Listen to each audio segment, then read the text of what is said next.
Watch the entire video, my lovely viewers, from start to finish, to get the whole thing. Without wasting much of your time, let's get right into it. This is DJ Mutati exclusive.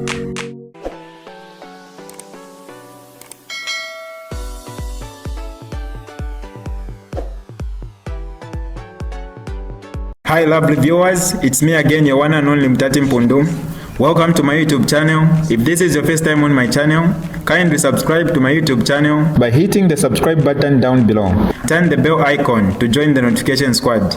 Don't forget to like, share, and leave a comment. Tell me what you think about this video in the comment section below. I'll be super glad to hear from you lovely viewers. The Pretoria High Court has halted the burial of Zambia's former president Edgar Lungu in South Africa. The Zambian Attorney General approaching the court to halt Lungu's burial through an interim interdict on Wednesday. The court's challenge was the latest move in a feud between the Zambian government and Lungu's family over his burial. The family wanted a private ceremony in South Africa rather than a full state funeral at home, where Lungu had a long-standing feud with his successor, President Hakainde Hichilema. The ruling comes as some family members attended a funeral service at the Cathedral of Christ the King in Hillbrow, Johannesburg today. Lungu died earlier this month at a medical center in Pretoria, where he had been receiving specialized treatment. And this is what the family had to say, especially after that court ruling. The family has been consistent. He mattered to the family when he was president. He matters to the family now. And taking him back home, it so appears, will not give him a dignified burial. And the family only wants to give him a dignified burial, not one that's shrouded in mockery, that's shrouded in PR, that's shrouded in giving the international community a perception that he was properly treated, when in fact not. Decency requires that the government should come across and say, we are sorry we never treated him well. We are sorry we did wrong to him. Now that he's dead, how can we make amends? No one spoke for Edgar Lungu when he was alive. And now people want to pretend to speak for him when they were never there for him in his lifetime. And this time around, perhaps President Edgar Lungu has refused to go down to the soil without the truth being told. And now onwards, until his burial, the truth of Edgar Lungu shall be told, and we shall tell it in a very systematic way. In court, we shall tell the full story of Edgar Lungu, how he came into South Africa as a private citizen, how that the protocols that he was entitled to, or the entitlements of being given, being accorded to the embassy to treat him in this country, our Zambian embassy, how that he never got anything from them, how that he came on a commercial flight, flying economy, got to this place, walked through security clearance, walked through immigration like a normal person, waited for an Uber outside the airport. Is that the life of a former president? Certainly not.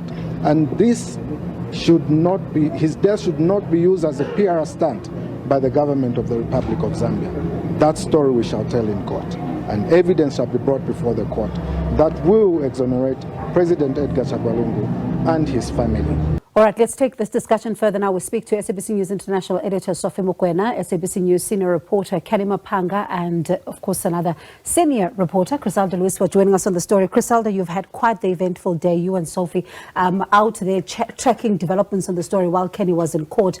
A very upset family, speaking about what the late former president would have been subjected to, despite what we hear from the Zambian government.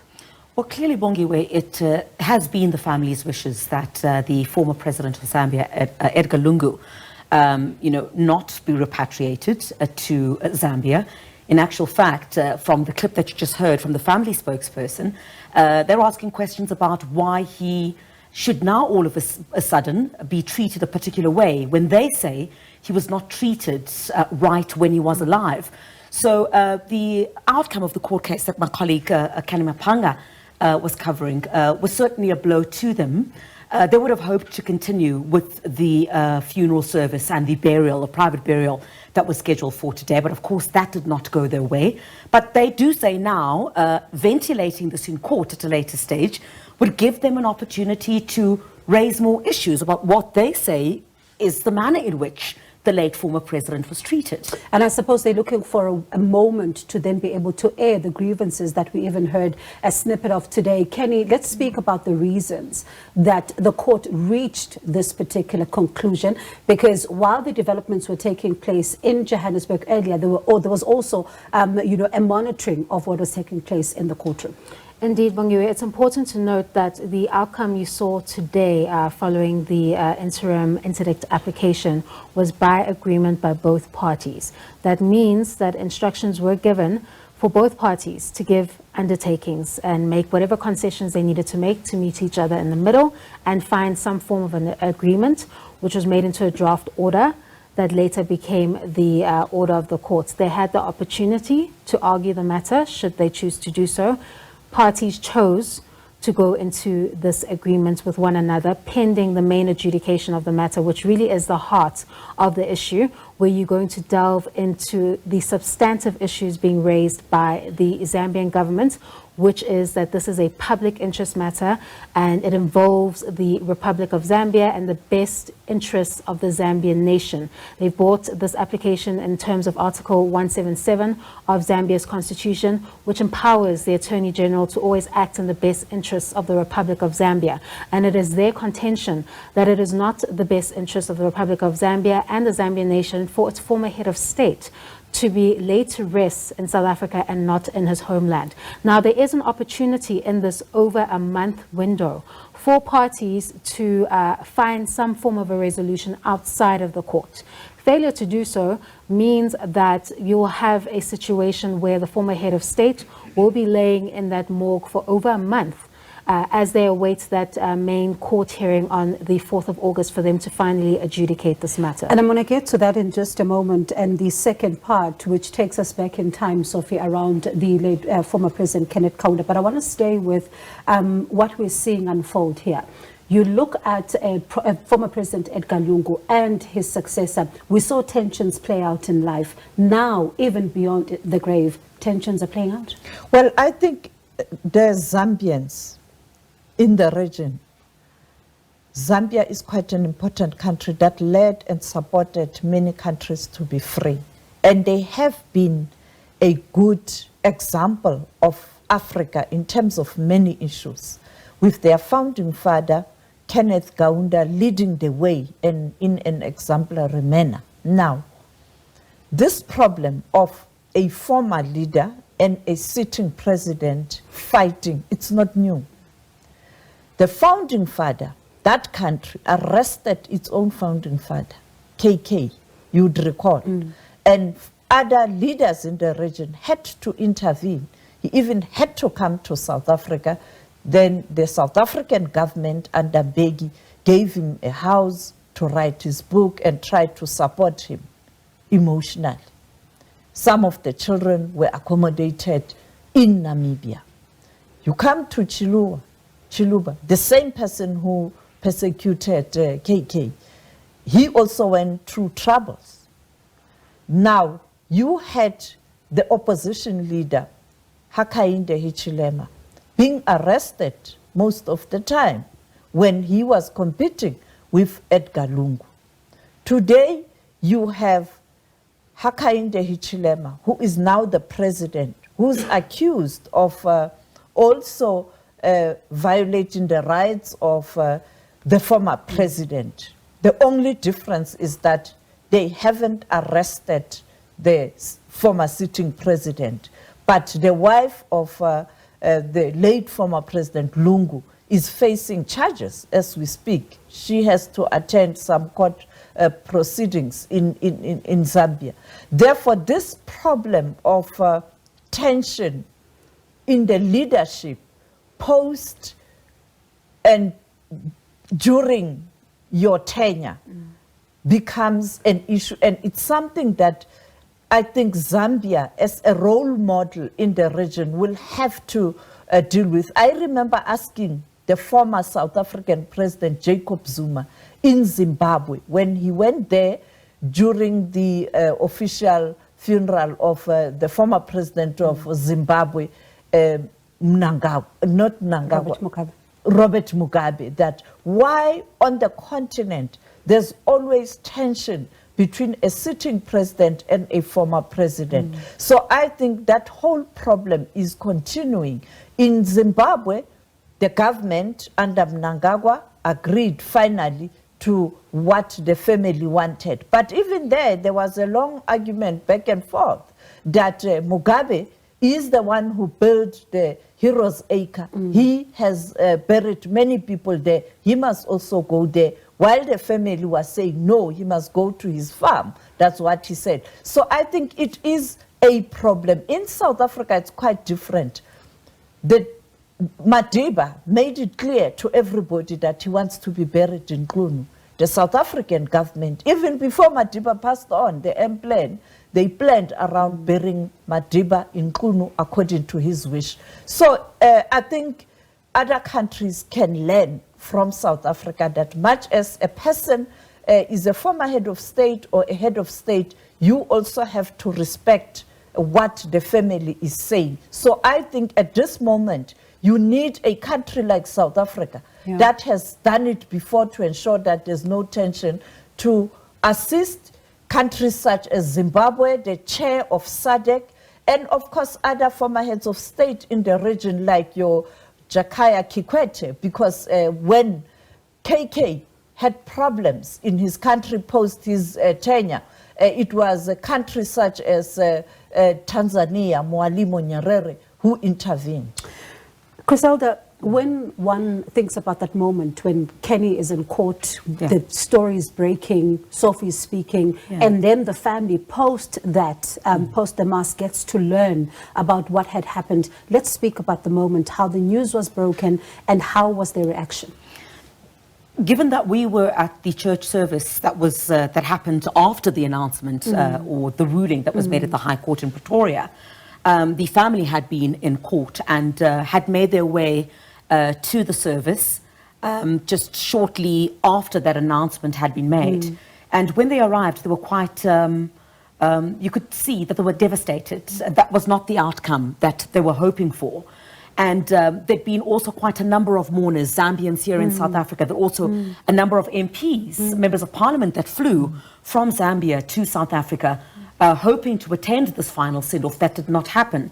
So, you know, we'd been watching the proceedings in court just outside the church on the SABC Plus app. And, you know, we had a lot of people gathered there. They wanted to know what was happening. You could sense the tension. You could sense how they were hoping that the send-off would take place. But very much what we saw was, you know, obviously today it was very one-sided in terms of the political feud and what had taken place in Zambia, given the fact that you had most people there from the Patriotic Front. And not much being said about, you know, what Zambia's current sitting president had to say post that, because a number of reports that we'd seen, including videos, I think there's one where President Hichilema had been addressing civil society, and he basically blamed the Lungu family to say that when he heard of the news, he tried to engage with the family. They did not want to engage with him. The reason why he did not announce the passing of the former president was because he wanted official confirmation from the family. But the family then went to go and make a public announcement about what had taken place. And that's when he saw that as official confirmation of what had taken place. So very true what you say, a political feud or a feud playing out even way beyond the grave. So today what we saw, I don't think that anticipated that it would go this way, because when we arrived there this morning, the flowers were being brought into for a church service that they expected was going to happen. Everything had been set up. There were buses that were brought in from Zambians here in South Africa.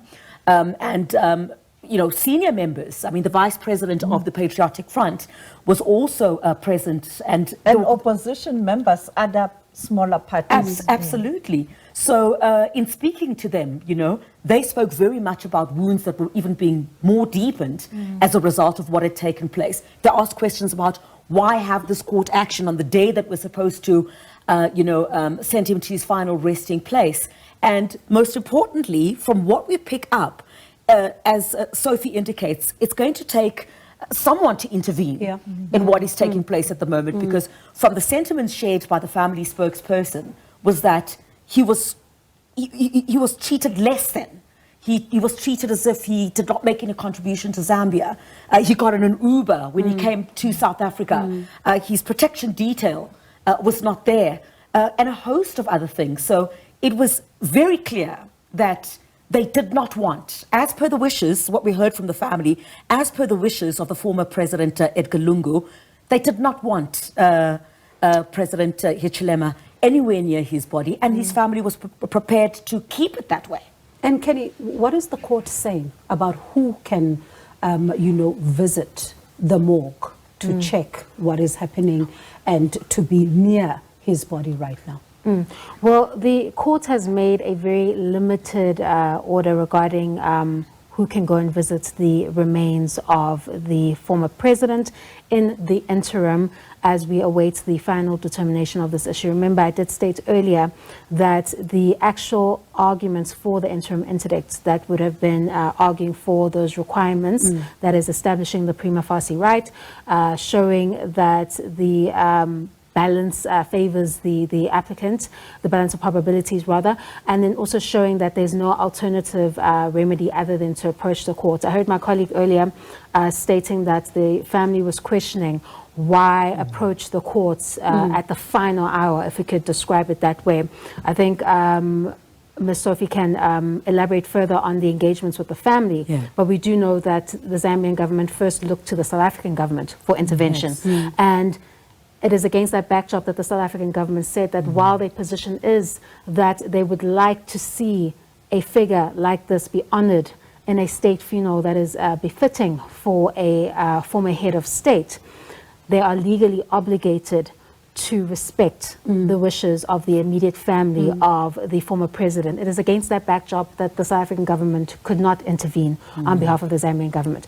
Now, in the absence of fruitful interactions with the family, the only other option left would be to approach the court for an interim interdict pending the final determination of this issue, this final resolve, because yes, this is the loved one of the Lungu family, but this is also a former head of state of the Zambian nation and the Republic of Zambia. So of course that public interest needs to be safeguarded by the Attorney General, and he was acting within his rights according to the Constitution of the Republic of Zambia. And I suppose, Sophie, it speaks about us not seeing the South African government as a respondent, even in court, because as they say, they've chosen not to get involved in this particular matter. Well, I think it was good that the government of Zambia didn't involve the South African government, because it was going to cause a diplomatic row. Yes, behind the scenes, it's not going well in terms of the views of both governments. Now, them excluding Pretoria, it was a good move. That also creates space for more engagement, but also now South Africa is seen as a neutral party in this matter, and therefore the South African government can still assist to ensure that both parties, they do find one another. That was a good move. And also, South Africa was clear by sending an envoy, the Minister of International Relations, Ronald Lamola. It did show respect to President Hakainde Hichilema. They didn't do it with emails or telephones. They sent an envoy to go and clarify South Africa's position. So I was not surprised that the South African government was not drawn into this matter, because you'd recall last week I was at Lanseria Airport, because South African government has been working hard to ensure that they treat both sides with respect, the government and the family. And the South African military personnel was there with the hope of sending off the remains of former President Edgar Lungu in a respectful manner. Even Derko was there, including representatives from the presidency, and therefore it didn't happen. So South Africa has been trying to play a reconciliatory role and a very neutral role, but also arguing the prescriptions in terms of the South African constitution and the laws of the country in terms of when you have someone dying in South Africa, whether it's a South African or a foreigner, you hand over the remains to the relevant people, members of the family. That's why when there's argument, South Africa will go as far as doing DNA tests so that you give the remains to the right people. And in this case, the right people, it's not the Zambian government, but it's the family according to the South African law. Quite interesting. And just before I let you go in about 20 seconds each, Griselda, let's speak about for the former First Lady now. And one, you know, when looking at her earlier, you could see a lot of emotions were playing out in her eyes. Let's speak about that moment and what you know has been said, her sentiments about all of this. Well, she didn't speak to the media. The media did try. When the family arrived from Pretoria after the ruling, essentially they just walked into the church service.